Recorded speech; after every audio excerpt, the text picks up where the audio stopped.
सरकार बनवण्यासाठी एनडीए 7 जूनला दावा करणार। एकमतानं नरेंद्र मोदी यांची नेता म्हणून निवड। एनडीएच्या घटक पक्षांनी दिली पाठिंब्याची पत्र।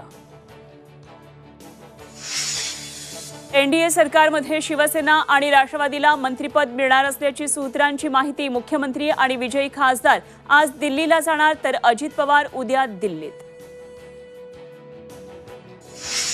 लोकसभा पराभवानंतर अजित पवार ॲक्शन मोडवर। आज 2 बैठकांचं आयोजन। सकाळी देवगिरीवर कोर कमिटी आणि मंत्र्यांची बैठक, तर संध्याकाळी आमदारांसोबत संवाद। दिल्लीमध्ये पार पडली इंडिया आघाडीची महत्त्वाची बैठक। शरद पवार, सुप्रिया सुळेंसह 28 पक्षांच्या नेत्यांची उपस्थिती। विरोधी पक्ष म्हणून एकत्र राहण्याचा संकल्प।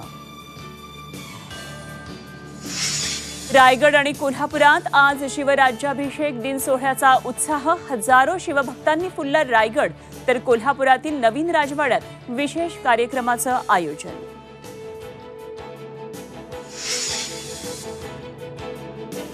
आणि मुंबई समुद्र किनाऱ्यावर आज हाय टाईडचा इशारा। दुपारी 12 वाजता उंच लाटा उसळणार। नागरिकांना समुद्रापासून दूर राहण्याचं बीएमसीचं आवाहन।